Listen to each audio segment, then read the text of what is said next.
There we go. Okay, so hello, everybody. Thank you for coming and joining us on this snowy gray day.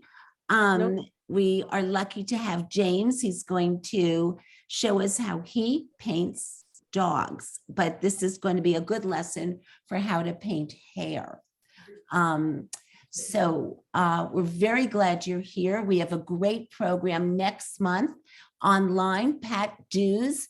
If you don't know Pat's work, she's incredible. She does very edgy, abstract textural pieces.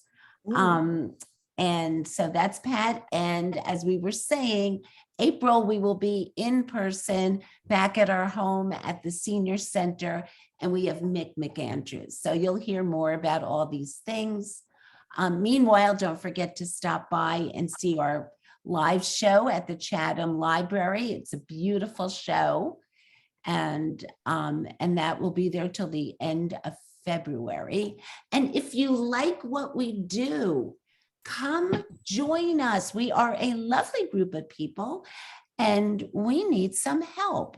So please, you don't have to take a giant-sized job.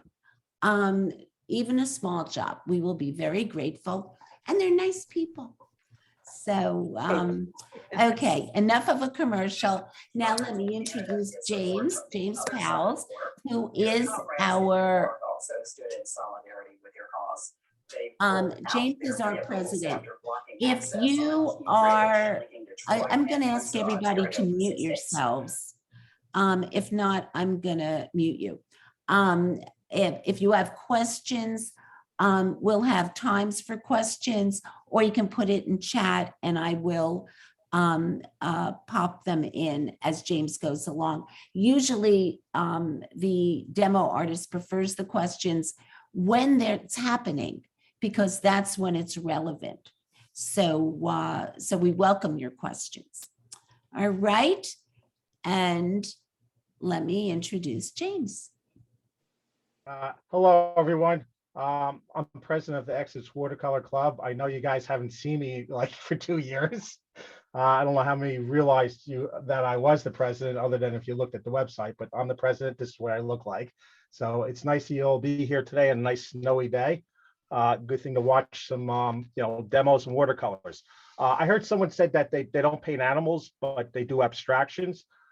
If that's the case, you can think of this as like using textures, maybe getting some textures into those abstract paintings. So it's not just for animals, you can also use this for textures, even if you're doing something a little bit more abstract. The other thing I want to make you aware of is I'm a realist, so I put a lot of detail in my paintings. But if you work a little looser, you don't have to go as far in doing the painting as I do. You could stop at a certain point and say, you know what? This is the way I like it. I like it a little bit more looser with just a little bit of texture in there. That's fine. That's personal taste. But for me, I'm a realist. I go in there and I paint almost every hair. Some people say I'm a little crazy in doing that. And I normally work larger. I'll usually do large size sheets of watercolor paper, full sheets, or I'm using, for me, small as 18 by 24.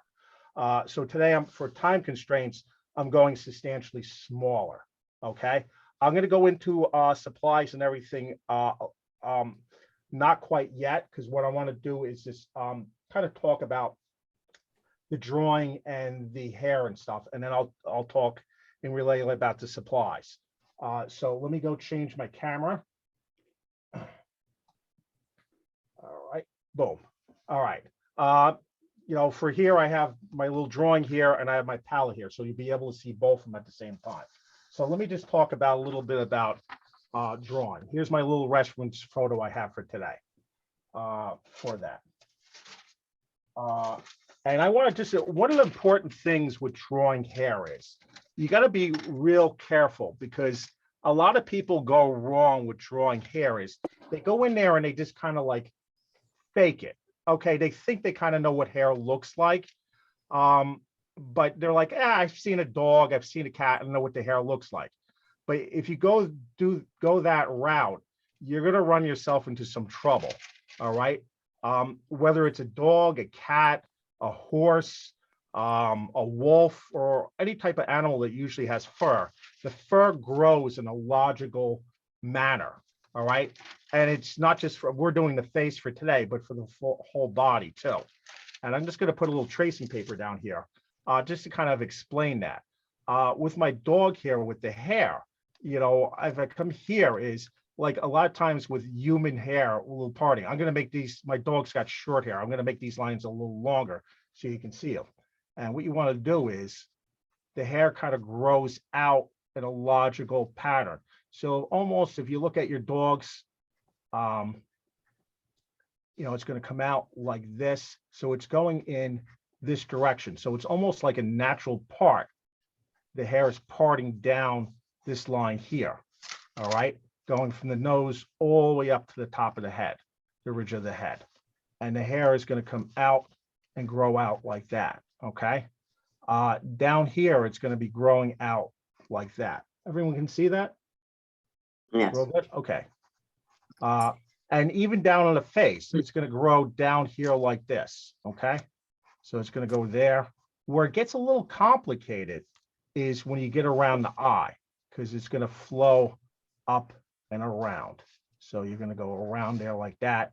It's going to come out here and it's kind of going to part out a little bit. Okay. And it's going to come down. I'm putting a little, the arrows are pointing in the direction in which the hair is growing. James, we growing can't out. see the arrows. Can you do it in Sharpie so we can see what you're doing? Yeah, I can get a marker for you. That I can do for you. Okay. Real simple. Boom. Okay. Is that, let me get a little thicker one for you. All right.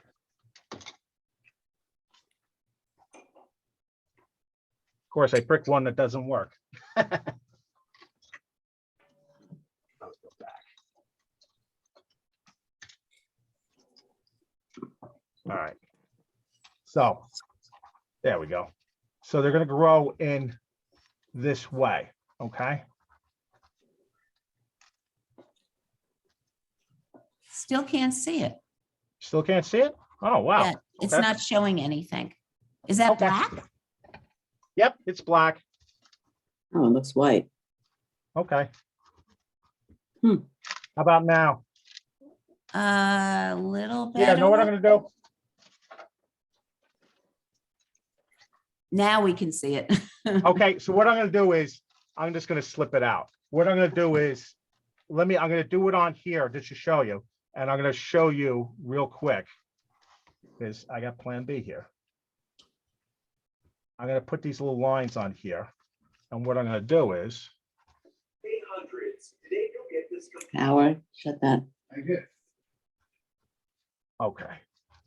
Now, so the hair is growing out like that. Okay.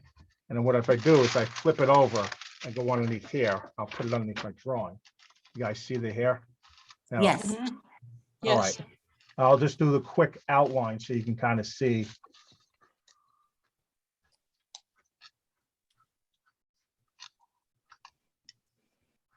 I'm not going to worry about the hair on the bottom of the torso here of the dog because I don't want to emphasize that. So one of the things you can do is if you want to keep something in the background, not emphasize it, don't put so much detail on here. I'll just show you where the eyes are. Okay. You guys can see this better now? Yes. Okay. So what I might suggest, if you haven't done this before, the individual who did a little sketch of the dog was a good idea. You might want to just do a quick little pencil sketch. You know, use a reference photo, a good one, especially with good lighting, preferably outside. And then you can just kind of like carefully take a look at the way the hair grows and do a little sketch. You can kind of, before you go into paint, because the one thing with watercolor is you're committed. Unlike oil or acrylic, you can go back over it and just kind of rework it. All right. So that kind of gives you the idea in which the hair is flowing out. All right. That's the most important thing you want to be aware of. Okay. So that's a little reference there. Okay. That help you? Any questions about the hair growing? No, we're all good with that? Okay, so that's one thing you want to be aware with that, with the growing with the hair. I got my little reference here. I like to use a 2H pencil because it's not too dark, but it's dark enough to kind of, so you can see the drawing well. So I did a little pencil sketch of, my reference photo here. I work very traditional. The white you see is the white of the paper. I don't use white paint. It doesn't exist. And let me just talk about a little bit of the supplies I use. The colors I'll be using here predominantly today is going to be ultramarine blue.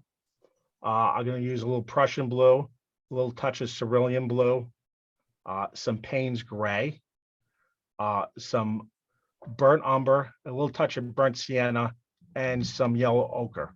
They're going to be the predominantly colors I'm going to be using today on my palette. I predominantly, my paintings have a tendency to be a little bit on the cooler side.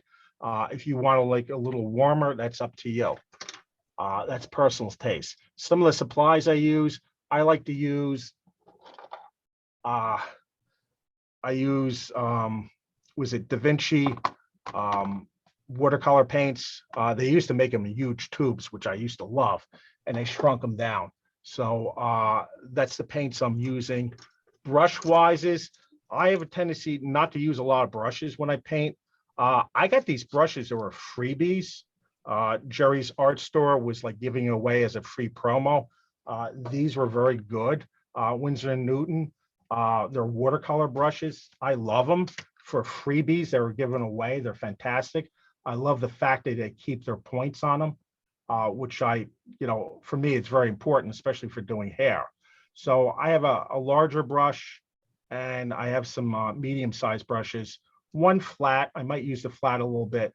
And really important with the hair, you want a nice brush, a smaller one that you can get a nice little point on it, okay? So that's important too. All right, to get a nice little point. And basically that's what I'm looking for using. Any questions about supplies? We're all good here? Hey, you guys are good. You're easy to deal with. All right.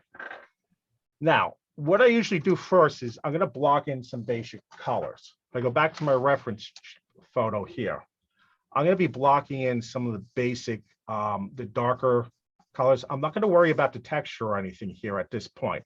I'm just going to block in the darker areas like here. I'm going to block in the midtones. I'm going to kind of work around the lighter areas, like around the muzzle here, the side of the face, my dogs, the little lighter areas on the ears. The light's kind of coming in from this direction. It's a little high and to the left here. So I'm going to work around that. I'm just going to block in the different values. I'm not worrying about anything with texture. This is my little buddy. This is my dog. Her name's Luna. My best buddy in the whole world. She's a Weimaraner. She's about 10 years old now. And right now she's in bed sleeping because it's cold. And what I'm going to do here is, like I said, I'm going to start off with a little ultramarine blue. And I'm going to use the larger brush here, which is a number 10 to block in the colors. Now, if I was working larger, I'd be using larger paintbrushes, but for this size, and let me just talk before I start painting. One important thing I forgot to mention is for what I discovered is for doing for the hair, what kind of works best is I use hot press paper. I know most people use cold press paper. I like the Arches. It's 140-pound paper, and the hot press works better, especially if you want to get the details of the fur strokes and the little, if you want to go like really realism with it, this works really well. The colder press paper, like the 140-pound colder press paper, you have that texture there, and it's harder to get you can use it, but it doesn't work as well as the hot press. The texture kind of you're fighting the texture to get the hair strokes in there and to make it look realistic. So I stick when I'm doing with hair, I deal with the hot press paper. And I predominantly just use Arches paper. I've been doing that since day one when I started watercolors. So again, a little ultramarine blue. And I got my little reference photo here, which I'm going to look at. And I'm going to hit a little cerulean blue in there just to break up the blue a little bit. And a little burnt umber, just to kind of gray it out a little bit. You know, Weimaraners are gray, but even though they're gray, there's some little subtle grays in there. Some of the gray is a little bluish, some of the grays is a little on the browner side. So, and you'll notice that with a lot of times with animals with fur, they might be, there's little subtle tints and shades of the hair in there.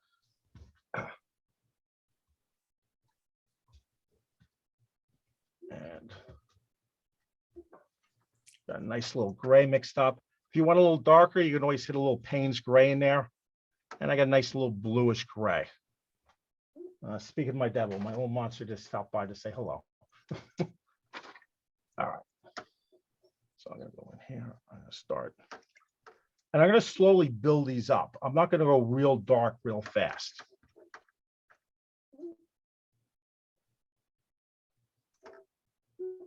Now I'm going to be carefully working around the lighter areas of the face. Someone had said, what if you do with a dog that's white?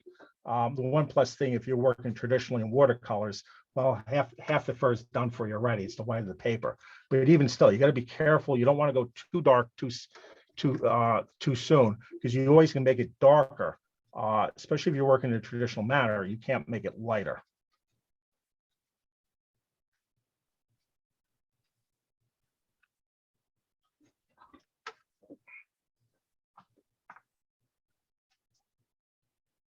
I'll slowly put those colors in.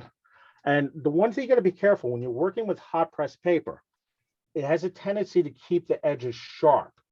So what you want to do is, because you don't want a sharp edge, it should, you know, flow in there a little bit.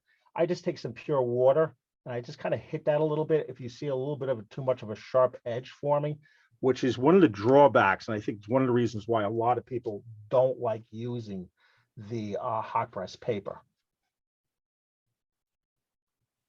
Get that out of there. A little chunk of blue in there. Get that out.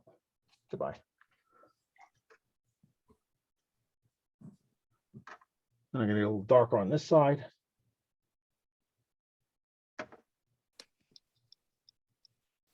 Any questions about the blocking in so far? There was a question that came in about the size of your small brush. The size of my small brush. Okay.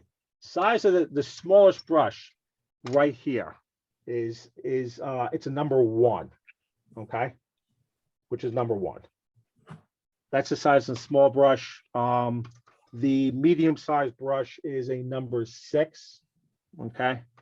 And then I sometimes will use the squarer brushes if for one doing the background. I kind of sometimes like going in there, or sometimes it's kind of nice that you can splay it out a little bit and kind of get some little fur that way too. And that's a number, this one is a number, oh, they don't have the number on it. I think it's about a number 6 too. So obviously if I was working larger, like a full sheet of paper, I'd be using larger brushes. But for this size, now again, I got talking here, so I got to soften those edges there a little too sharp. Okay. And again, I'm just using a little pure water just to soften that a little bit.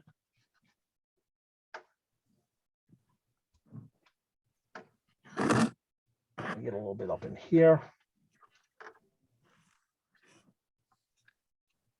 And you know what it is, you know, people kind of getting intimidated for, you know, doing something what they think is kind of, you know, tough, like doing an animal. You know what my feeling is? You know what? Just go for it. Because what's the worst thing that could happen?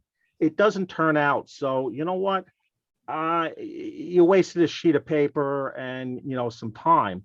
But as long as you kind of learn from that experience of what didn't work, that's okay. That's a good thing too. All right. As long as you kind of like, okay, you understood what kind of didn't why it didn't work, you know, and to really grow as artists, you gotta have to sometimes get out of your comfort zone and just kind of go for it. Just have fun. I mean, especially if you're kind of like stuck and you're not sure what to do, I only predominantly just do landscapes and then you're like, I don't feel like doing this landscape. I'm not in the mood for that. Try something different. Try something out of your comfort zone. Just go for it. And sometimes you surprise yourself. You're like, wow, that came out better than I ever thought I could do. Or I never thought I could do something like that, which is kind of wonderful. It's always a plus, especially very satisfying when it does come out. And a lot of times you don't know unless you try. Just go for it and just have fun. Again, this is getting a little sharp there, so I'm going to hit that with a little water just to soften that. One of the things you can't see now on camera, but I'm actually standing up doing this, so I can I like the little distance between myself and the painting, so I can look at it overall. So you want to be careful. You just don't want to if you get too close to the painting, you're focusing on one area. You want to look at it overall. You want to see how all these values are relating to one another. So I usually do work, especially working very large. I'm used to standing when painting. So even though today, because of time constraints, I'm working small, I'm still standing and at a little bit of a distance from this, so I can just look at this overall. Now, if I go back to my reference shot, it's very dark in here. It's darker in here. So I'm going to start laying in some of those darker tones. But I got to be careful. There's that white there. See the little white? She's kind of graying being at 10 years old. So I don't want to lose that white on the bottom there. So I'm just going to go in here first. And I'm still using that mixture of paint I did, though I'm going to grab the one that has a little bit more blue in it, because it's a little bit cooler. And also cooler colors have a tendency to recede into the distance. Warmer colors have a tendency to advance. So what I'm going to do is come up over here. I'm going to put this a little cooler because it is darker, but I also want to de-emphasize the area and push it back. I want to push the head forward because it is closer to you then. Now, the little edge here, what I'm going to do is I'm going to come in here, because if I look at my reference shot, I have the white down here, okay? I want to come in there. I don't want a solid line. Right now it's a solid line. I want to give it a little emphasize of hair. So I'm going to go in here and just take my brush. I'm just going to go in there and cut some of that some little darker lines. What you don't want to do is make them all a standard size. Make some a little larger, some a little thinner, some a little thicker, some a little longer, because what you don't want is the hair to look like it's just perfectly like someone took a cookie cutter or a stamp and kind of stamped it like that. You don't want that either, because then it kind of looks fake. All right, now I'm going to work a little bit more darker. I'm going to go in here. I'm going to get darker little eyes. I'm going to get a little darker here, slowly layering this up. Now I'm going to go back to my palette. I'm going to go a little darker.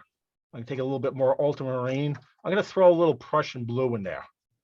All right, just to make it a little different, as it tends to be a little bluer. And hit a little Payne's gray in there. Maybe that's a little too much. So I'm going to hit it with a little more Prussian blue. And I'm going to hit just a touch of burnt umber in there. James, I know you said you typically work bigger than this. Yes. Would you use the same size brush, or would you use a I would bigger use brush? larger brushes. If I was working bigger, this is my big brush. This is my small brush. Yep. So yeah, when I mean bigger, I'm working bigger.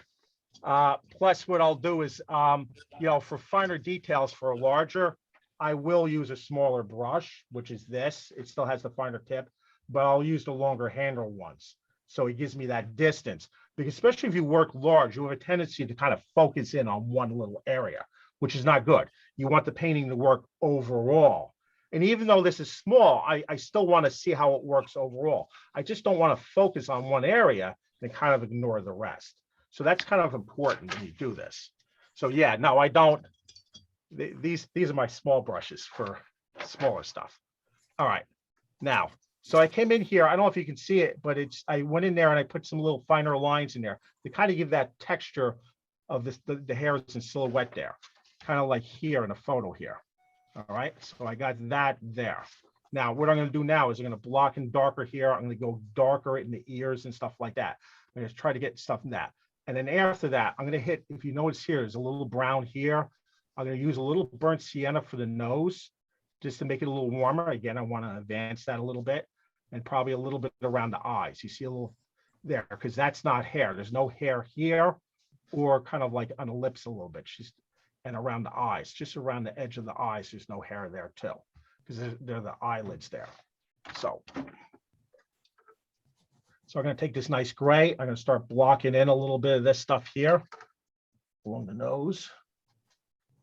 I got to be careful. I got a little bit of this into the gray area, which I don't want. So I'm going to go in there. I'm just going to take a little paper towel, just blot it up a little bit so I don't lose that white there. So if anyone's keeping score, yes, I did screw up there. All right, now come in here. It's going to be a little darker on this side, especially underneath. So I'm going to add a little bit of this. I'm not going too fast for you guys, am I? No, you're good. You're good? Because sometimes, you know, you've done this enough over the years, you just instinctively just keep on going, and, you know, you just kind of zip through it. So for me, this is kind of slow for painting. So, and then I want to keep this a little lighter, because back here, there's a little reflective light, and her muzzle is a little grayer because she's getting older. She's got a little white there. And again, I'm going to get darker in here. And again, I'm not worrying about any textures now. It's just laying the basic values. This is just the base coat in which you're going to layer the other stuff on top. And again, it's just a slow process of building it up. You don't want to throw that dark in there right away too soon. You want to slowly build it up. That gives you that luminosity. And that's what makes, I think that's what makes me fall in love with watercolor, you know, is that luminosity, that glow you get from the watercolor.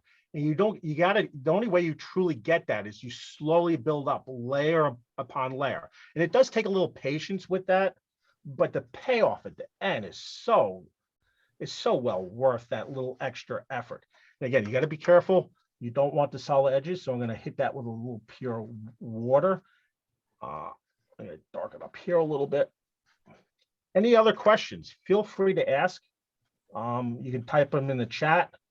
I'd be more than happy to ask you.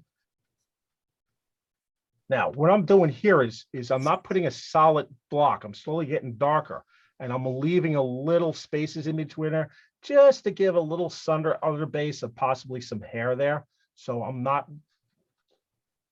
so a little bit harder edges there is fine. Just because eventually it's starting now to kind of give the suggestion a little bit of hair. Now, some of you who work a little looser, you might want to, you know, work that a little bit more and not put in all that detail, which I'm going to show you how to do. And again.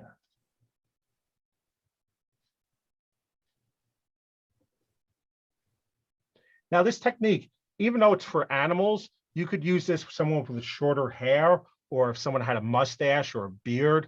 If you're doing portraits, you could do this technique for it too.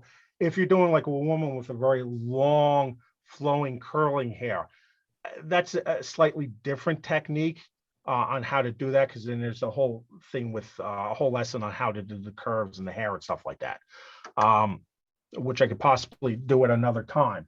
But this cannot just be used for animals. You can use it for people too, and the same basic technique would work. And again, I'm having the edges a little harder now because I start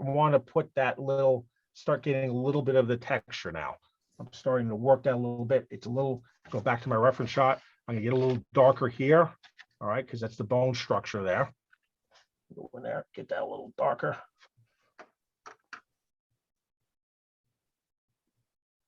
And, you know, it's amazing how, you know, with pets, how they are truly, you know, beloved, you know, members of your family. 100 years ago, the dogs, dogs would predominantly be working animals and had a role, but nowadays they're truly pampered members of the family and treated like so.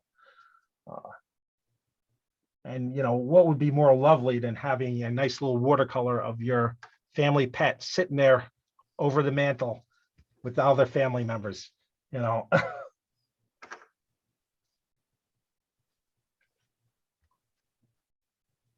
And it's interesting. We all have our favorites with the breeds. My case is I've had this is Weimaraner's all my life. The first one I got when I was 4 years old, and I'm up to number 5 now. Another nice thing is it's so sad is they get older, and it's a shame that they don't live as long as we do. And it's nice that you have a painting. If unfortunately they pass on, you got a nice little painting momentum to remind you of them, especially if you've done it yourself, which makes it even more special. Come in here, and I'm gonna work this a little bit more like that. And again, now what I'm gonna do now is I'm gonna slowly start. I'm gonna work the nose. Obviously, there's no hair on the nose, and so I'm gonna start working on here. With that, let me clean off my palette a little bit. It's a little messy. I'm not going to get rid of all this wonderful color. I just want to make a little bit of room in here. All right. Now I'm going to go in here, and this is going to be a little warmer in here. Let me just show you. So up in along here, in along the muzzle here a little bit, it's going to be a little warmer there. Okay. And around the eyes where there is no. So basically that's just the skin. So for that, this is where I'm going to take a little burnt sienna, which is a nice warmer color. I'm going to add just a little burnt sienna just to make it a little browner because it's a little too bright for my purposes. And I'm going to go in here and I'm just going to block this in a little bit. Put a little bit in there, put a little bit down here.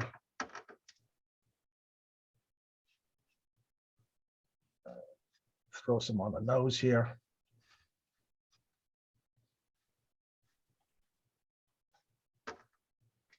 And I'm going to put a little bit up in here. All right, just a little bit, because if you look here, there's not much hair there.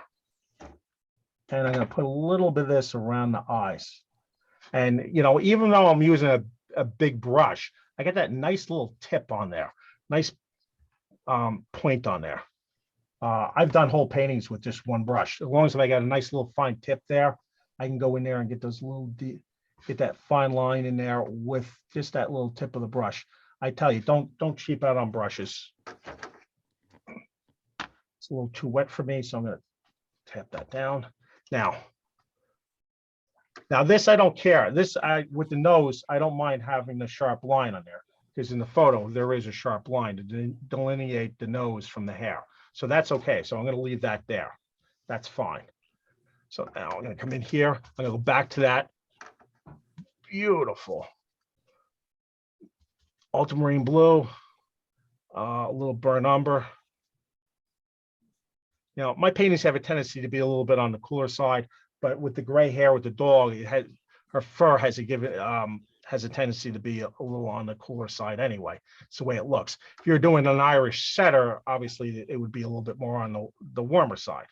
So I come in here and I'm just going to block in this in here. And the bottom of the nose is dark in here, so I'm going to get a little darker. And I want this to bleed here, so I'm doing a little wet into wet here. So I'm not, and to get a little texture, since this is a little different texture here, I'm just going to dab this stuff in here. And I don't care. I'll go back and kind of define and clean that stuff up a little later. And if it gets a little too dark, you can always just lightly tap it down. And I'll make it a little darker along in here. All right. And I'm going to go really dark in the ears here. So again, just blocking in the colors. A little bit more ultramarine blue. I'm going to throw a little Prussian there. I'm going to use some.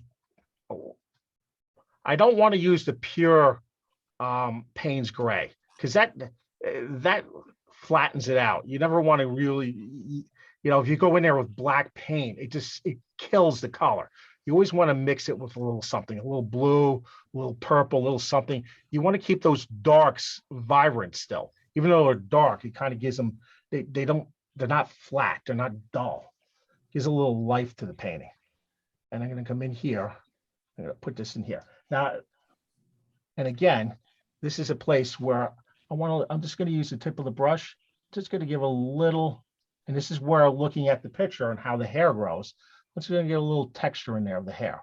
And again, try not to make them all the same size. This would be the equivalent like doing the hair here. If you're doing a landscape and you had a whole field of grass, kind of same kind of deal. Now I do want to soften this edge a little bit here. So I'm just going to take a little pure water. And now see how that pops out? You can't have a bright white without having some dark there. Otherwise it would just blend together and you would have no depth. And I'm going to come over here and do the same thing on this side here.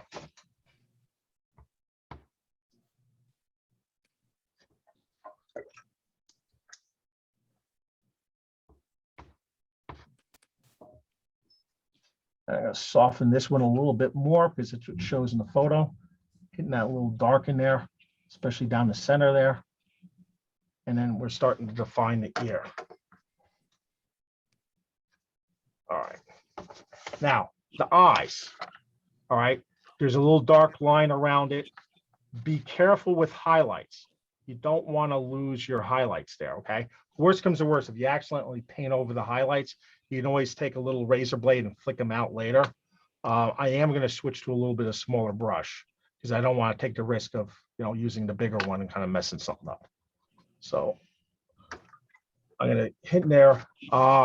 Weimaraners are interesting is when they're younger, they're born with bright blue eyes. Very, very pretty.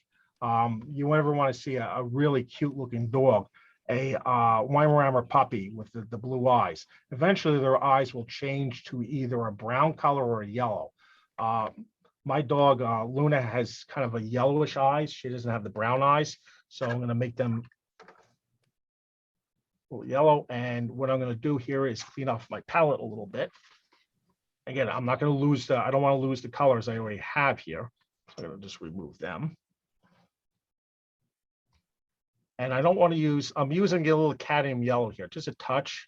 And I'm going to use a lot of yellow ochre, but that's too bright. I don't want them like looking like they're glowing in the dark. So I'm going to take a little burnt umber, put it in there just to tone that yellow down a little bit. So you just get a little hint of it, but it's not shocking yellow. So I can come in here and I'm just going to put this in here.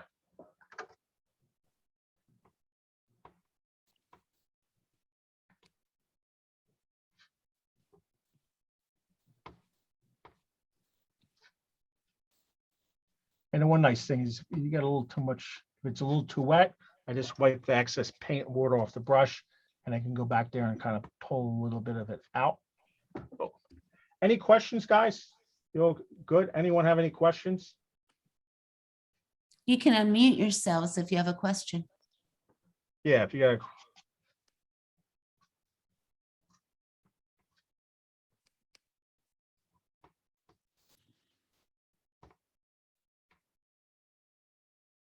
and I'm going to go in here and the eyes are nice and black. I'm going to paint around the little highlights like that.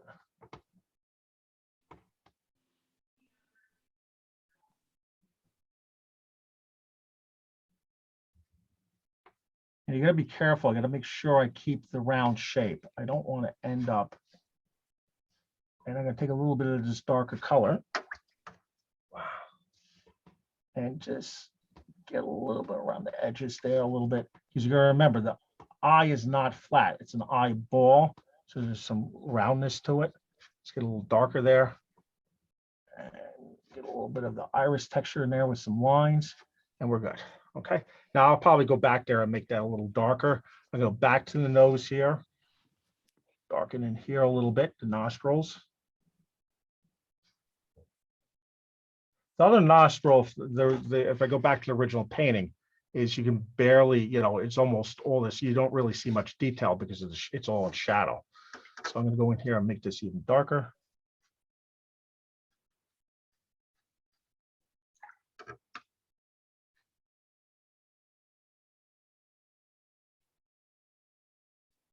Slowly work that darker.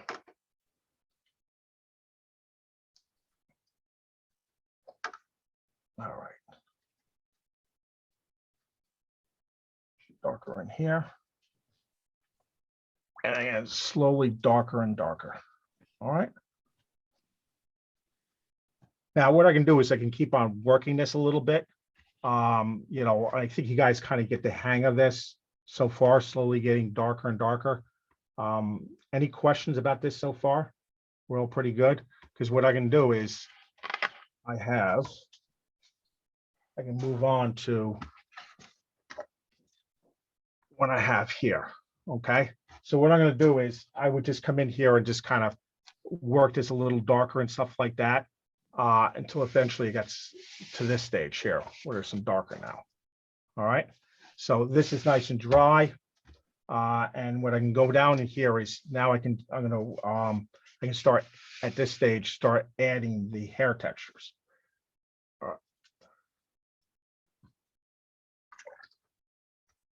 And for this, I am going to switch to my other brush here.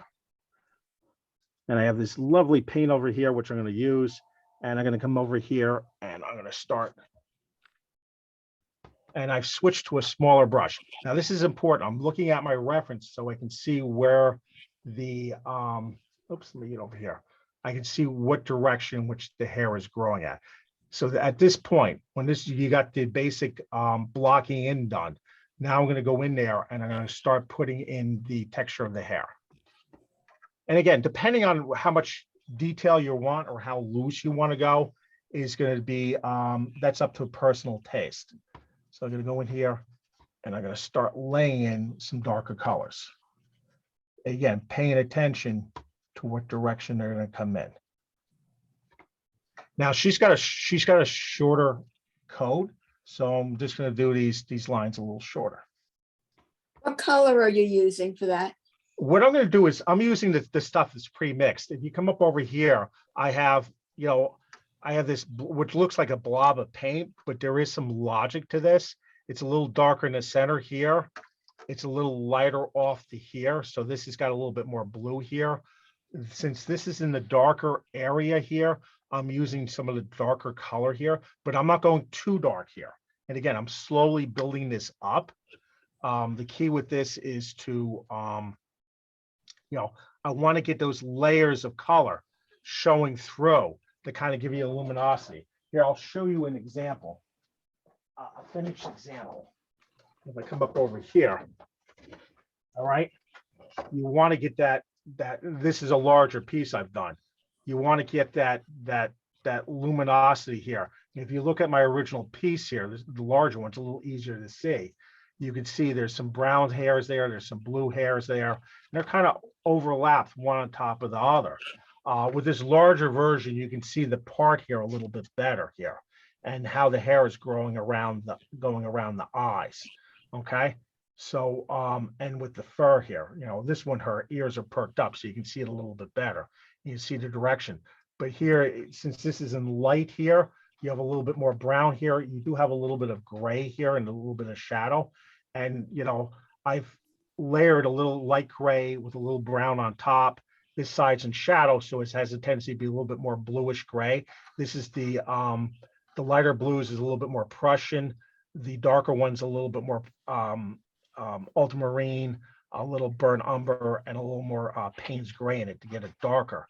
But here you had a little reflected light, so I put a little bit of the lighter brown in there, which would have been the burnt umber.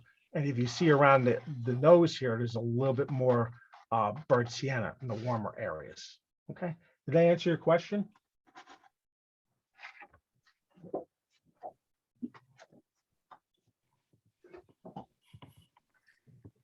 All right, let me go back in here.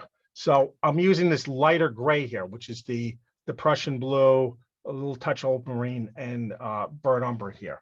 And I'm just gonna go in here, I'm gonna slowly darken that up.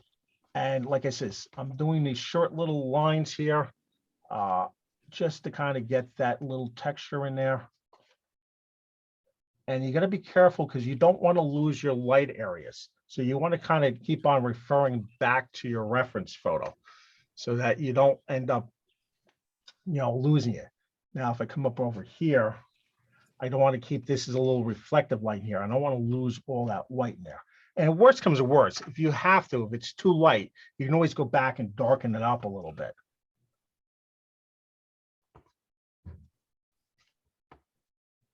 And what you'll end up doing is what I suggest, if you get a little bored or a little tired of doing the hair, you can always just take a break, step away from it, and then come back later. Okay. You don't want to rush it. And again, I come in here. If your dog's got longer hair, obviously the brush strokes would be a little longer. And I'm going to work up in here. And the key is, like I said, knowing what direction the hair is growing out of and painting those strokes in that direction. And what happens is if you do this enough, you get a little rhythm down and it can kind of go a little, goes quickly. And you'll be surprised, put a little music on. You're getting that rhythm. You start getting that flow of putting those little strokes in there. And before you know it, you get like, one side of the face all done with the hair. And again, I'm not going too dark at first. And you start seeing that little texture. Everyone can see that? We good? All right.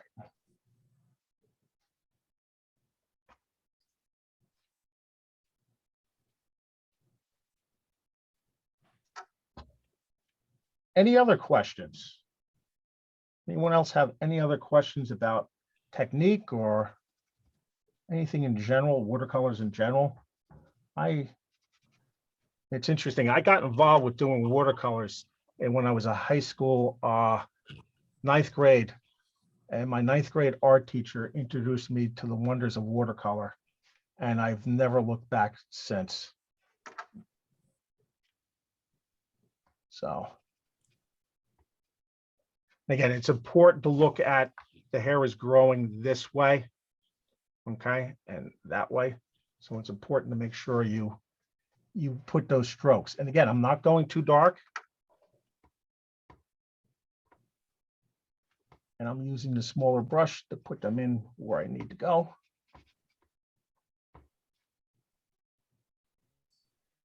And the big thing is you got to be careful. You don't want to lose your highlights.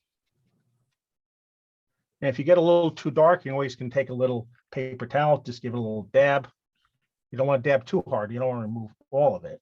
So I'm just going to go in here and put some more in there.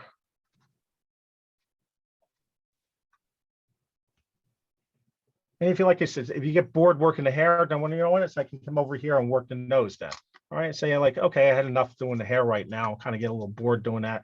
So I'm going to come in here and I'm going to work the nose a little bit.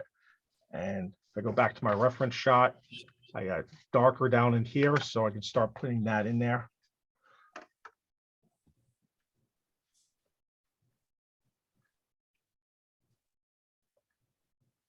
And I don't want to lose the white down here because her hair is, she's got a little bit of hair there and it's white. She's showing her distinguished age. And I want to come in here and make this a little darker in there.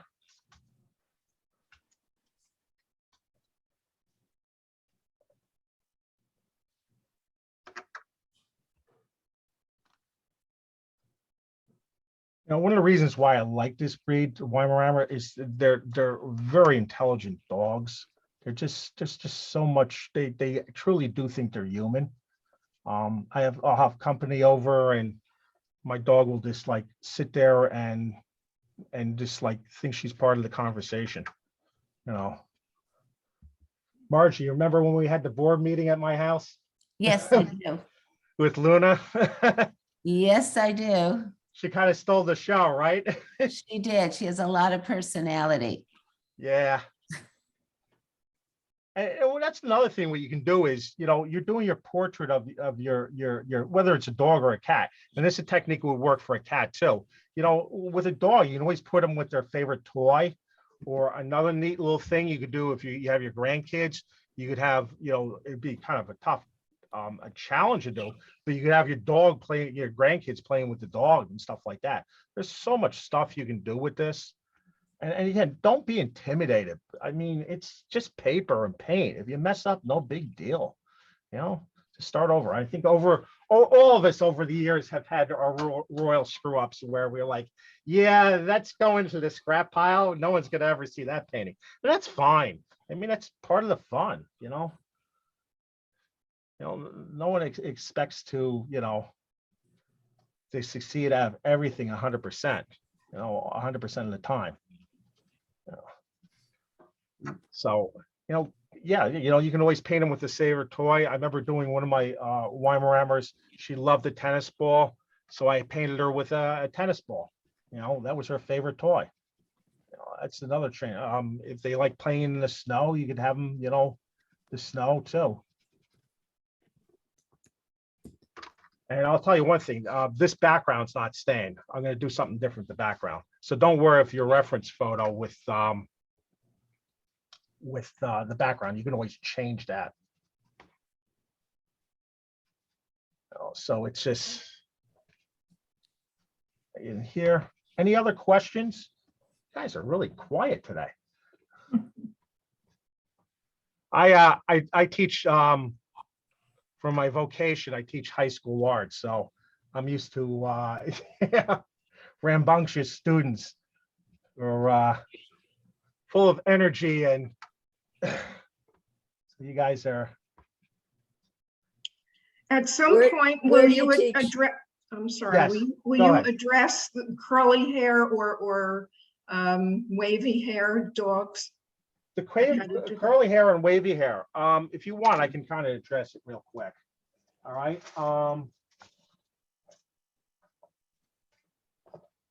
One of the things with the curly hair is, do I have a reference? Okay. There's a little bit here.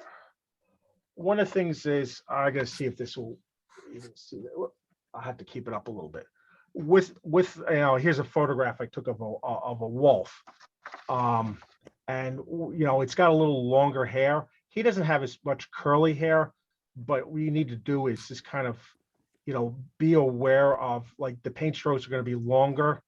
And let me grab a little piece of paper here. Use my notes, put this right up here. Scoot this out of the way a little bit. One of the things you want to do is with the longer hair, you can just be aware of what type of dog you're talking about. I have several grand dogs, Cocker Spaniel, King Charles. Okay. Is one of them. What you're going to do is, I'm just going to There. show you kind of a general thing. I'm going to show you in pencil kind of deal. But you would do this in paint. You got to be aware of, say if the light's coming in from this way, can you see this? The light's Yes. coming in this way. What you do is think of the curved hair. It curves and it goes down. So almost think of the hair as this is the mountain. When it curves up, it's curving up. This is the mountain. It's curving down. It's going to the valley. Then the hair might curve back up again, or it might drop down. So if the light's going to be here, what you can do is this is going to be darker on this side a little bit, okay? And it depends Right. on how close you're doing or how big the portrait is, how much detail you would see in this. But it would be a little darker in here, all right? And then down in the valley, the light's not going to get there as much. So it's going to be a little darker in there. And again, you just...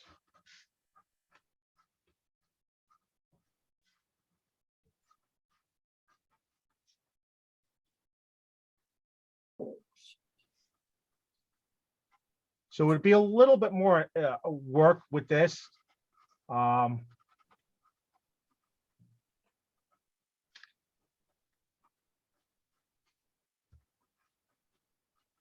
What you could do, hey guys, when we're going to be meeting in person in April, one of the things I can offer to you to do is start your painting, and if you have any questions, bring it to the April meeting and I'll be more than happy to, take it and give you some pointers with the paintings, okay?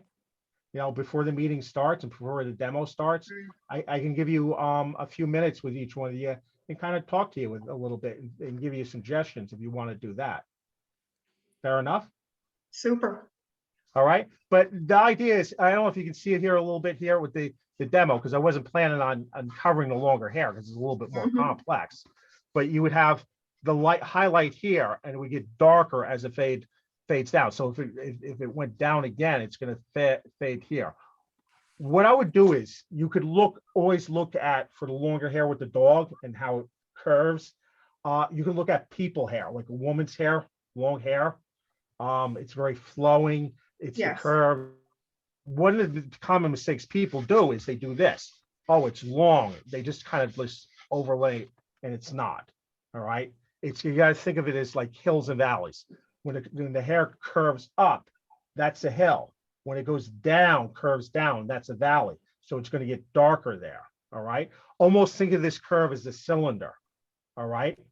Laid onto its side. Does that help you? Absolutely. Thank you so much. You're welcome. James, Yes. somebody asked about Shih Tzu dogs. Can you talk about that? The Shih Tzu, I'm trying to think. Oh, there's so many breeds. I'm trying to think of the Shih Tzus. They have I'm not mistaken, the hair is not really long, but kind of like medium length. I don't know. Yeah, I don't know. I'm not sure. Without seeing an actual reference shot, I'm not sure with it. Yeah. What you can do is, and like I said, let me go back to my little reference shot here. I mean, the hair basically grows the same way in the same, pattern. You're going to have, it coming down here. Now, the dog, like, I think Shih Tzus have a tendency, the hair has a tendency to be a little wild kind of deal.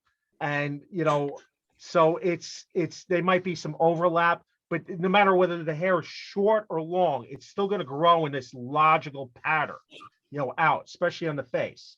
Now I can get into the body and there's a logical pattern, it comes down here and there's a ridge line that comes out here and it parts, coming down the chest here and it goes out. So there's a logical pattern. So no matter how long the dog or the cat's hair is, it's still going to grow out the same way. And this is why it's very key that you have a good reference shot. And my suggestion is make sure you have some good lighting. What you don't want to do is go out on a day like today or inside where it's kind of dark, and you want good lighting so you can see I can see her muzzle, I can see the highlight, I can see the highlight in her eyes. And just carefully look at this is a lesson in observation. You need to kind of carefully look at that reference photo, even though you don't see me on camera because I don't have enough room on camera to do it. I'm constantly referring back to this reference to kind of like, figure out what direction the hair is growing. As I refine this, my paint strokes I'm going to do less paint strokes and they're going to get shorter and kind of darker. So I'm layering light on top of dark. That's going to give you that luminosity.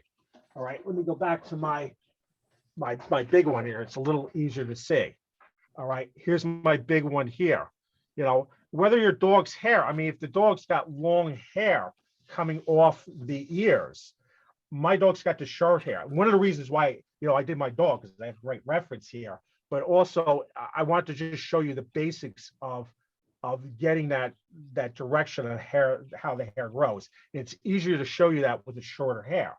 There's no big deal if the dog's hair was longer.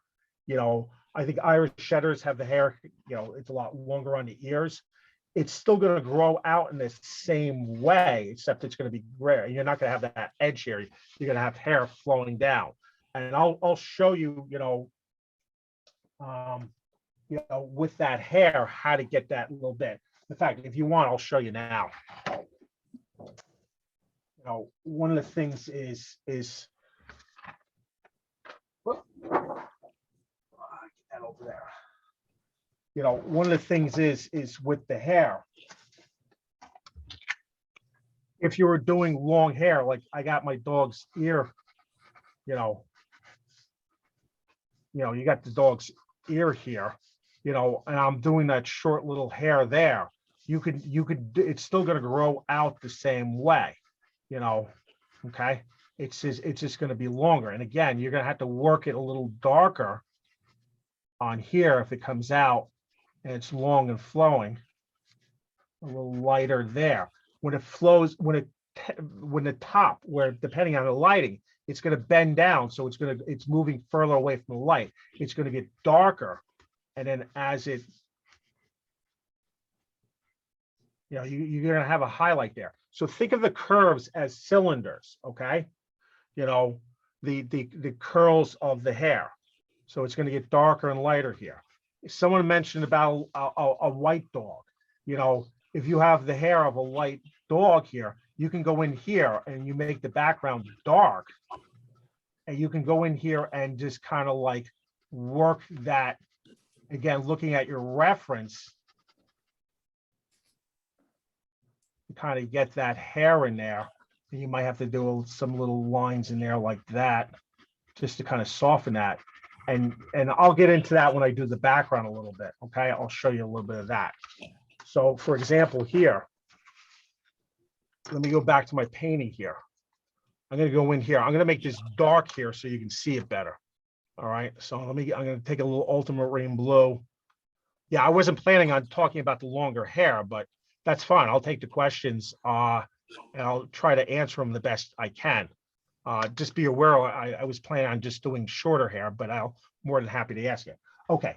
So I'm going to go down here on the bottom of the muzzle here. Okay. I want to bring that white out a little bit. So I'm going to go in here. I'm going to flick a little bit of this paint up in there. So, and see how that pops that white out. And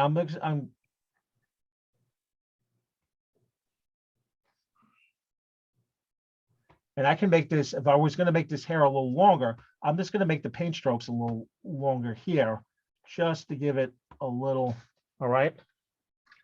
It's longer than what she really has it there. And I'm going to go down here and soften that bottom there. And see how this is brought forward and that goes back.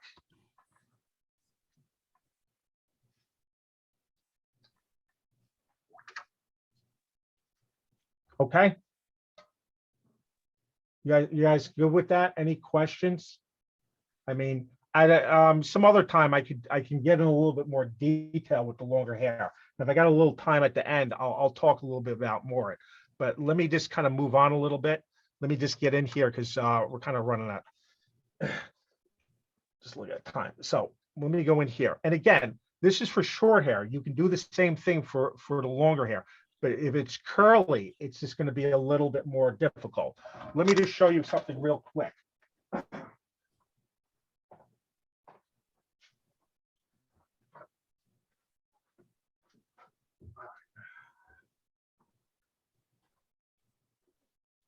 All right. This is, even though this is not watercolor, it's color pencil. It's the same principle, okay? With the longer hair, the strokes, this case, it's pencil strokes. Your case, it would be paint strokes. They're just longer. But the key is looking at the direction with the flow here, okay, of where it's coming, all right? The darker, that helps pop out the lighter color here. And again, there's a little curve here. So again, it's darker in there. It's just, so they're just longer. You would just do the paint strokes longer. Does that kind of answer your question? We're all kind of good with that? All right. And again, this technique, I'm showing you painting. This would work with the hair strokes, whether you're using, color pencils, paint, oil, acrylics, pen and ink, drawing, same deal. You'd be looking for that the same basic principles are all involved.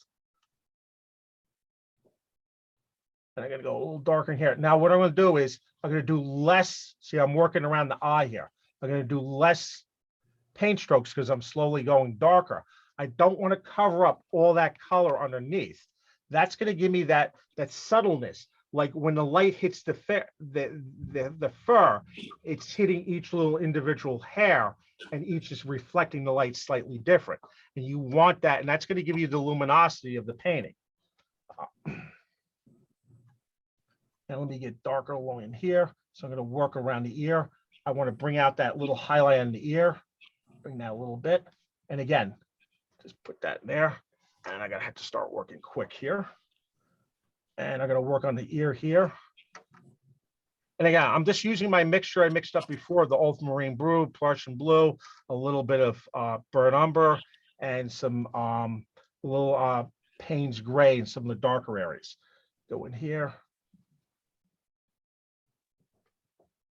And I'm going to go a little more brown in there.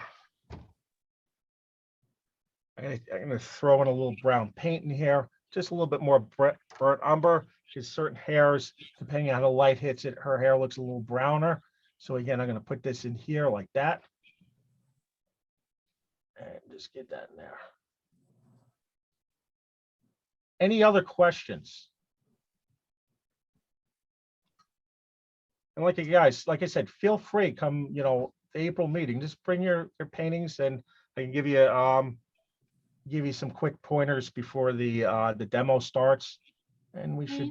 James, your picture of the wolf, I think it was, you said it was pencil. Was it watercolor pencil or just color pencil? It was just color pencil. Wow. Wow. Yeah, that was color, but it's basically the same technique I'm using with watercolor. But you can use this whether it's pencil, whether it's it's observation, and that's the biggest thing I can emphasize with this is. And I think this is one of the reasons why people get intimidated by the subject matter. It's not really that difficult if you just kind of like pay attention to what's there, and once you do this a few times, you eventually you understand it and it makes sense. I mean, when you're learning like how to write, in first grade, it's like, what are these little symbols? What's an A mean or nothing? We're supposed to combine them in some abstract way to form a word, and words into sentences, and sentences into paragraph. And eventually it starts making sense. You go, oh, this makes perfectly sense. Same deal. There's a little bit of a learning curve, but if you're willing to kind of work through it, and like I said, don't be afraid to make mistakes. You'll be fine. It will click on you and start making sense. Yeah, that was color pencil. I sometimes like to break it up. I'll do certain things I'll do some watercolors, and and if I'm kind of getting a little I don't want to say bored, because I never truly get bored, but I say not inspired, I'll change it up and do the subject matter in color pencils. I've done a painting in the same subject matter, done it in color pencil, done it pen and ink, just to see the differences and see which one I like the best. But what you could do is, if you don't want to, try doing some sketches, with the pencil, with just off your reference photo of just practicing with the hair. And what I can say is, with the longer hair, maybe look at a section of the hair, the longer parts with just the curves, especially if there are curves in there, just to kind of practice with a little pencil sketch. Michelangelo and Leonardo da Vinci did lots of sketch drawings. They practiced. Nothing wrong with that. And they were so talented. Their sketches were masterpieces too. So again, I'm working a little. If I come over here, I'm working a little darker, and I'm just lightly touching this down in a direction. I'm making these strokes a little longer here, not putting so much air. And if you can see, I'm not covering up. I'm working around some of the lighter areas. Now this is in shadow side, so it's a little too light. So I'm going to go in there. Not again. Don't cover up those under layers or those previous layers you did. You're as you go darker and layering, you're doing less and less paint on there. You're putting less on there.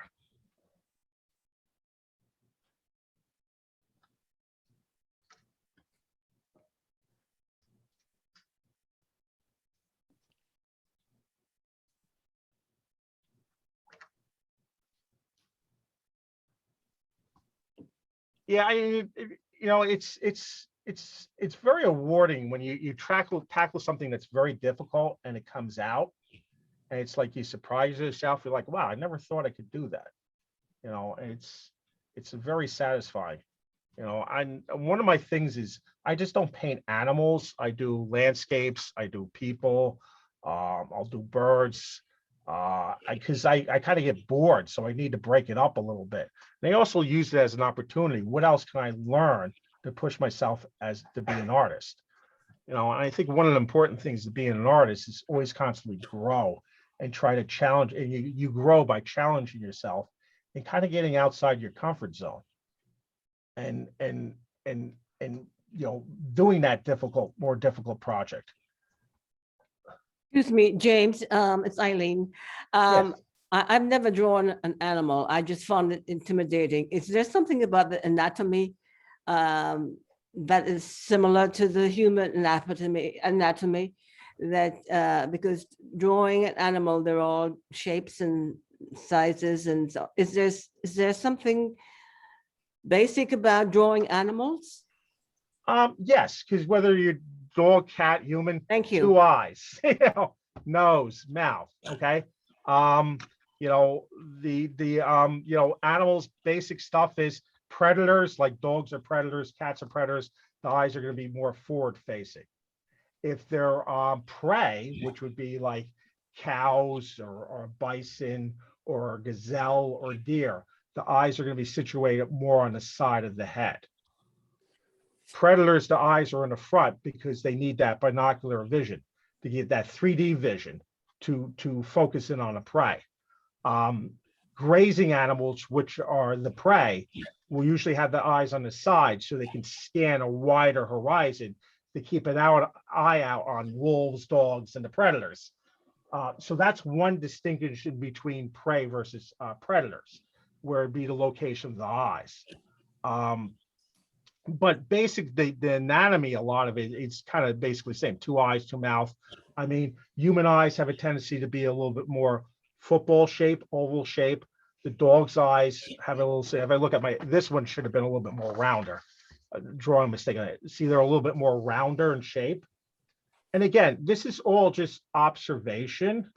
Whether you're looking at a tree, a simple sphere or ball, or a simple still life.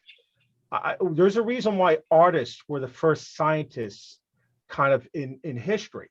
Like Leonardo da Vinci, was like into science, and because he was observing nature. And I think one of the most important things don't see this as a dog. If you look at this as a dog, you're going to be intimidated. Look at this as, oh, the eyes are round. This is just kind of like a curvy S shape here. This is kind of like an oval here. This is another S shape here. Break it down to simple shapes of just different, shapes, whether the head is kind of, up here is a little more square, curves off, and lines, whether they're curvy lines, straight lines. You would do not even, I know you said you do abstractions. You're doing the same thing, abstractions. You're looking at you're boiling it down to just basic shapes. No different here. When I go to draw this, I'm just looking at the shape. I'm not looking at this as an eye. I'm looking at it's a round eye. It's round. It's an oval shape. So I think that's one of these people get intimidated. They look at it and go, oh, it's a dog. I can't do that. It's really hard. No, it's just simple shapes. Just look at the simple shapes. And you're naturally doing that by being an abstract artist. You're boiling it down to the simple shapes to a point Right. where it's unrecognizable. You could apply that talent you do with being abstract to doing something like this. Okay, thank you very much. Does that help you? Yeah, to begin. Not that I'm going to You know what do I'm saying is, go for it. Just go for it. it. This is a different world. It is, but you know what? Sometimes different worlds are kind of nice. They surprise yourself. Yeah. Life Life is too short. Too many it's things to do. but you know what it is? It's kind of like, well, it's, you move to Nashville and it's like, wow, it's cold there. So you go down to, Florida where it's nice and warmer. So, you know, you kind of do that in life too. You kind of like move around, trying different environments. Try it in your art. It can't hurt. You know? Yeah. But you know, in all Okay. seriously, even though you're doing abstractions, there's nothing, you could still use this technique to kind of get texture into your abstract paintings. Right. You know, Thank you. you're welcome. All right, let me go back. Great questions on everyone. And again, just with the drawing, don't be intimidated. Don't think of it as a dog. Just look at it as basic lines and shapes. That's all, you know? James, it's about 20 after 3, just so you know. Okay.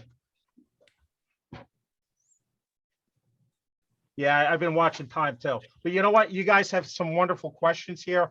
I don't know if you can see this. I unfortunately didn't have the time to do the whole thing, but I do want to get your questions in here. And again, I'm just going to work this a little darker in here, a little darker in there, a little darker in here. And I'm going to do speed painting. And just go in here and just work this a little bit. Now, what I want to do is I want to kind of show you a little bit of the background here. All right. So I didn't like the background with the painting there. So what I'm going to do is I'm going to come in here and clean off my palette a little bit. And I don't want to get rid of all that color. I just want to make a clean little area here. And I'm going to do something bold. I'm going to do something a little abstract for the background.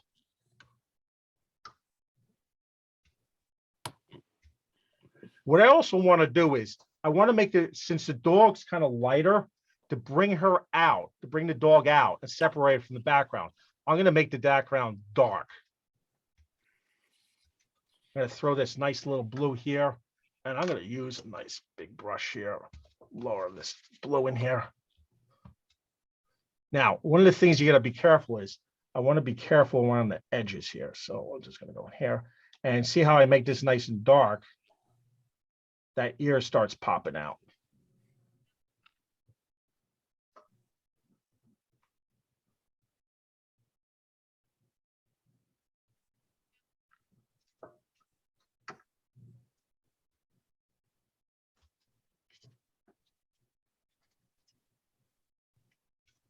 Go in here, darken this. So before it was against a white background and it looked washed out. It was hard to see the dog. Now, if I come in here and I just come in here and just paint this, and I'm doing these fine little lines with just the tip of this brush here, right here. And I'm just taking some ultramarine blue, some Prussian blue, just mix them together. Do a nice little wash right in here. I didn't wet the paper underneath. I'm just using dry paper, and I'm just putting a very wet wash on there.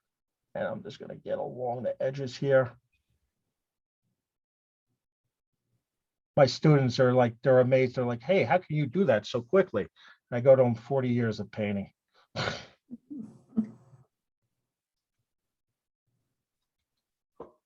I tell them I've been painting longer than you've been alive ×2. So and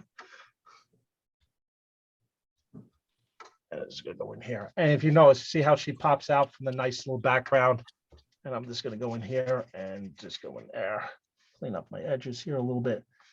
You know, if you had a longer hair dog, you could come in here and just kind of do some for the background. I'm going to just do it a little bit on the ear. You can come in here with a smaller brush. And if you had a longer hair, you could just kind of flick that up just to kind of get that, you know, the ruffled edges there. I don't know if you see that a little bit there, to kind of get that longer hair thing, but she doesn't have that. So I'm just going to remove that. Boom. I just wanted to show you that. Come in here, put that in there. Boom.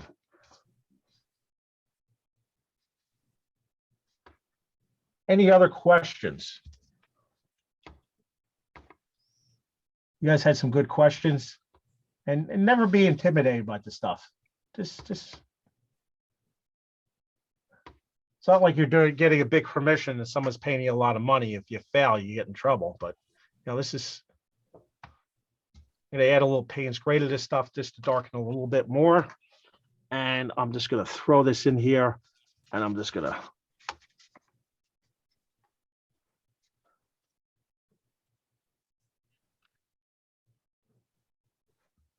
just darken that a little bit more. And you can see how she just pops up. I mean, this painting is not even close to being done. I would be, working this a little bit more. That was a little risk of doing this a little bit more complicated subject matter was time constraints, but I wanted to do something a little different. So to the board was, something different than just a landscape and there's nothing wrong with that, but just give you guys a little variety. So, so you guys haven't seen something, like this in probably in a while. And one of the reasons why a lot of people don't like demoing something like this is because it's the time constraints is really tough to do this in an hour and a half time. But, at least I could get you a little introduction and hopefully inspire you guys a little bit. And if you want to have a little fun with this, go a little bit more abstract from the background. I got a little Himalaya salt, and I'll just throw that in there. And when that dries, it'll give you some nice little patterns back there, just to break it up a little bit. Or if I really want to, I come in here and just flick a little water on there just to kind of get some runs. Give you a little abstract background. All right, so I'll just leave that like that. While that's drying, I'm going to work a little bit more with the hair in here. And again, if you paint and you end up losing the highlights, you can always go back in there and just flick it out a little bit. And since I got a few more minutes, I'm going to work a little bit more on this. The bottom here needs to be a little darker. So I wouldn't normally put hair down here because what I'm going to do is I don't want to emphasize this. And that's one of the things you can do is if you want to emphasize something a little bit more, maybe around the eyes a little bit, you can put a little more detail with the hair there. If you want to emphasize the nose because it's closer to you, you can put a little bit more detail around that to draw closer to the viewer so you can have a little bit more fun. You might want to just, like, if you work a little looser, just leave it like this a little bit, okay? You don't have to go back. You could leave it like that. You could just got enough hair texture to make it bring out. If you want to go more detail, you can go in here and just add a few more little lines in there. And again, be careful what direction you put them in. All right, real important. I'm gonna darken this down here a little bit. I want to push that back. So I'm just gonna put a little wash in there, just to darken it. I'm gonna leave that edge a little lighter there so it doesn't blend into the background. This side gets a little bit of the highlight, darken a little bit underneath the head. That there a little bit, boom. And let me just get a little brown. I'm just taking some of the slop of the paint here a bit and just using that so I don't have to remix it. And let me just put a little, get a little hair texture in there like that. A little bit there, and we'll do a little speed painting here.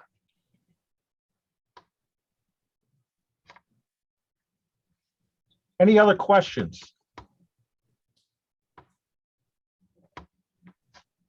Just defining this a little bit more.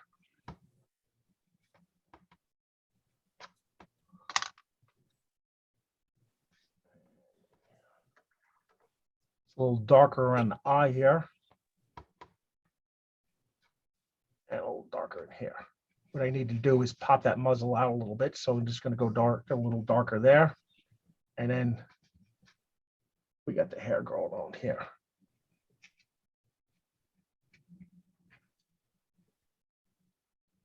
And a little bit more up here.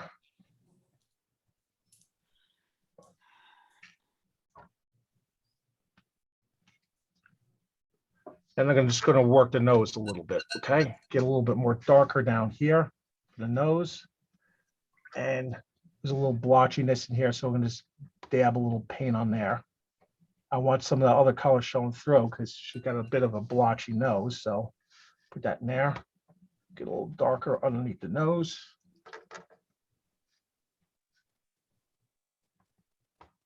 And this is just the lights and the darks. I'm not looking at this as like a dog. I'm just looking at just where the darks and lights are. And, don't even see it as a dog.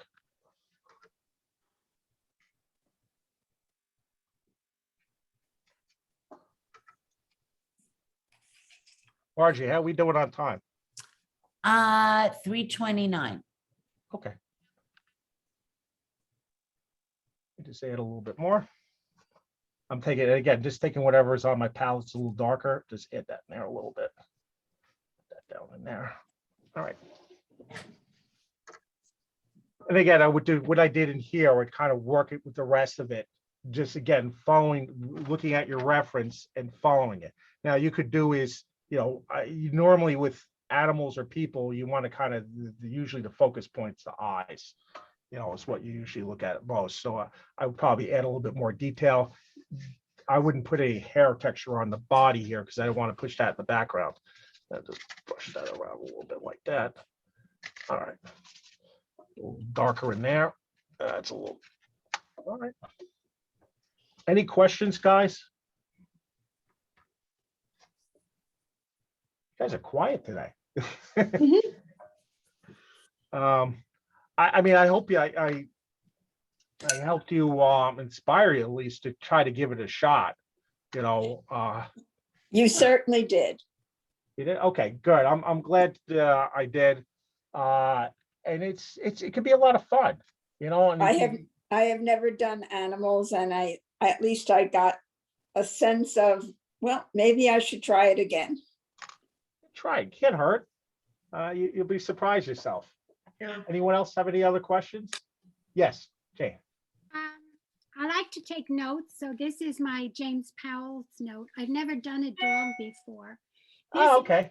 This is 2 inches by 2 inches. And the only small brush I had was a liner. So Okay, that's fine.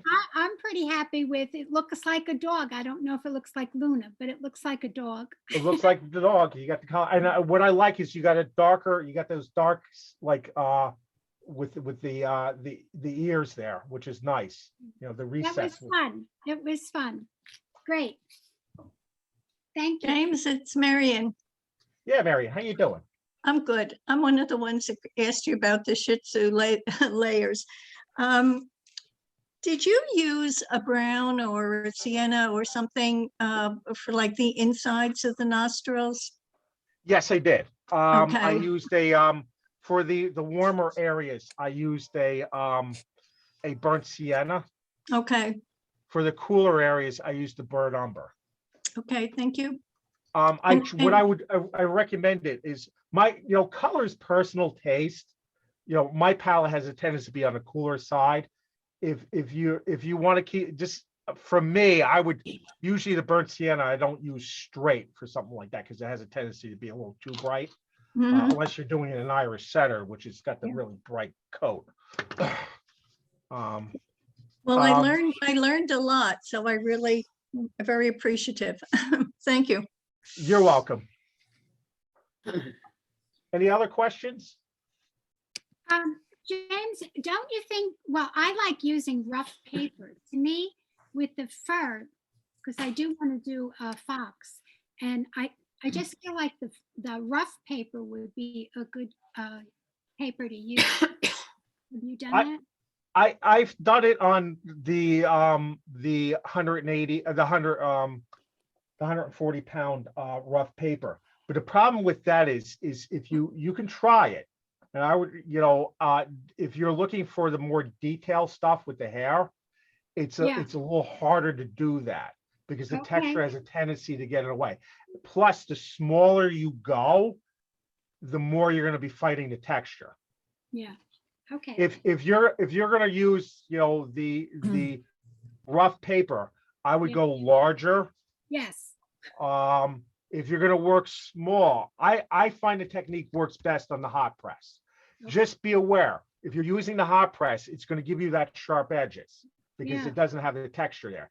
The difference of using 300-pound paper where, I love 300-pound paper for landscapes because, it gives you that nice soft bled edges, especially for a sky or something like that. I don't use 300-pound paper if I was going to do a portrait of a person because it's going to give you too soft of an edge. So, I find that the hot press works best, but, you might prefer the rougher paper. That's up to you. That's kind of personal taste, but I might suggest try it out on the hot press first. Okay, James, can you Yes. pull the tape off so we could see Yes. the? what- Good point. I almost forgot about it. Thank you for that, Margie. What I well, do is for I like to John. put I like to put blue tape on stuff. The painter's tape, which is my.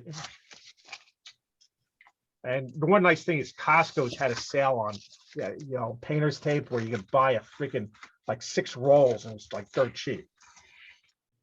The other thing I like putting a little border around is when you go to frame it, you're not going to lose too much of, you put it in a mat or frame it, you're not going to lose any of the paint, the actual painting.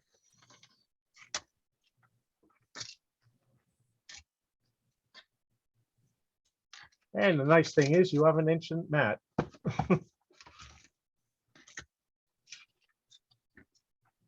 Just if you put the paint around, just the painter's tape, just make sure you overlap it. Otherwise, the paint will bleed between the layers of tape. So you got to overlap it a little bit. Don't butt it up next to each other. And boom. Okay. And like I said, this is about half finished, but see how I threw a little bit of the salt in there and you get a little breaking up, and I flicked a little water in there just to break up the background a little bit. So it's not standard. And I think the background's a lot more interesting than my deck. And again, here's where you can, if you want to do a little abstraction, you still can get that abstraction in the painting by the background too. Okay. Well done, Charles, or James. Charles, who's Charles? But go for it. Even though you paint abstract, go for it. You could do an abstract painting of a dog. Yeah. All Yeah, right. we'll see about that. Any last questions for James? Thank you very much. You're welcome. I hope this helped. I hope it at least inspired you. It definitely did. Okay. Thank you. Bye-bye.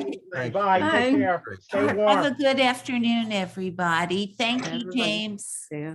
See you Thank you, all next Margie. month. Thank you, Margie. Thanks, Thank you, Margie. Margie. Thank you all aboard again. Miss you guys. Yeah. April's coming. Thank you, Margie. My pleasure. See you next Marion. month. Did she leave? She left.